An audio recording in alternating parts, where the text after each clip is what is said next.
জুলাই আগস্টে মানবতা বিরোধী অপরাধের মামলায় সাক্ষ্য প্রদানের জন্য আন্তর্জাতিক অপরাধ ট্রাইব্যুনালে আসেন আমার দেশ পত্রিকার সম্পাদক মাহমুদুর রহমান।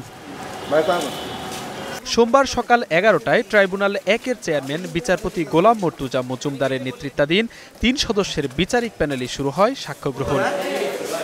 শুরুতেই মাহমুদুর রহমান বলেন, ভবিষ্যতে তার সাক্ষ্য হবে অকাট্য দলিল। গত ১৫ বছরে বিচার ব্যবস্থাকে দলীয়করণ করে শেখ হাসিনা ফ্যাসিবাদী ব্যবস্থা কায়েম করেছেন।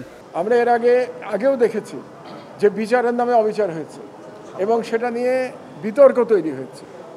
যাতে করে এইবার কোনো বিতর্ক না থাকে, সত্যিকার অর্থে ন্যায় বিচার প্রতিষ্ঠা হয়। আমরা যেন প্রতিহিংসার জন্যে এই বিচার না করি। আগে যেটা প্রতিহিংসার ব্যাপার ছিল, প্রতিহিংসার বদলে আমি ন্যায় বিচারের কথা বলছি। ফ্যাসিবাদ আর যেন ফিরতে না পারে, সেজন্য ন্যায় বিচার কার্যকর করার আহ্বান জানান তিনি। আমরা যেন আবার ন্যায় বিচারের নামে ফাঁসি চাই স্লোগান শুরু না করি। এই ফাঁসি চাই স্লোগানের মাধ্যমে বাংলাদেশে ফ্যাসিবাদের প্রতিষ্ঠা পেয়েছিল। আমরা যেন ওই ভুল না করি। আমরা যেন সকলে বলি যে আমরা ন্যায় বিচার চাই এবং আমরা যেন বলি আর কখনো কোনো ফ্যাসিবাদ বাংলাদেশে ফিরে আসতে না পারে।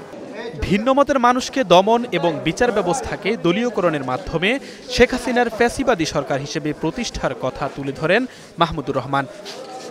প্রসিকিউটর জানান, মামলা প্রমাণের জন্য সব ধরনের এভিডেন্স আদালতে হাজির করা হয়েছে।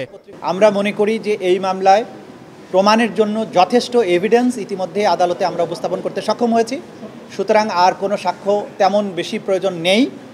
সে কারণে এই বাকি দুজনের সাক্ষ্য গ্রহণ সমাপ্ত হওয়ার পরে আমরা মামলাটি সমাপ্তির জন্য প্রেয়ার করব। তার মানে যুক্তিতর্কের জন্য হয়তো পরবর্তীর দিকে আমরা যাব আশা করছি।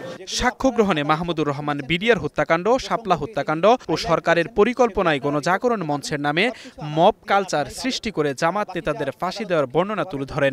বিডিআর হত্যাকাণ্ড, শাপলা চত্বর হত্যাকাণ্ড এবং বিচার ব্যবস্থাকে ধ্বংস করা, এই কয়েকটা উল্লেখযোগ্য বিষয় বলেছেন। আগের সরকার যেভাবে প্রতিপক্ষকে দমন করতেন, হিটলারের মতো সামঞ্জস্যতা আছে, সেগুলো তিনি বলছেন। ট্রাইব্যুনালে সাবেক প্রধানমন্ত্রী শেখ হাসিনা, সাবেক স্বরাষ্ট্রমন্ত্রী আসাদুজ্জামান খান কামাল এবং সাবেক আইজিপি চৌধুরী আব্দুল্লাল মামুনের বিরুদ্ধে দায়ের মামলায় এই পর্যন্ত ৪৬ জনের সাক্ষ্য গ্রহণ হয়েছে। সেপ্টেম্বরের মধ্যে সাক্ষ্য গ্রহণ শেষ হবে বলে জানিয়েছেন প্রসিকিউশন। আগামীকাল এনসিপির আহ্বায়ক নাহিদ ইসলামের সাক্ষ্য গ্রহণের কথা রয়েছে। Zisan Ahmed, Star News, Dhaka.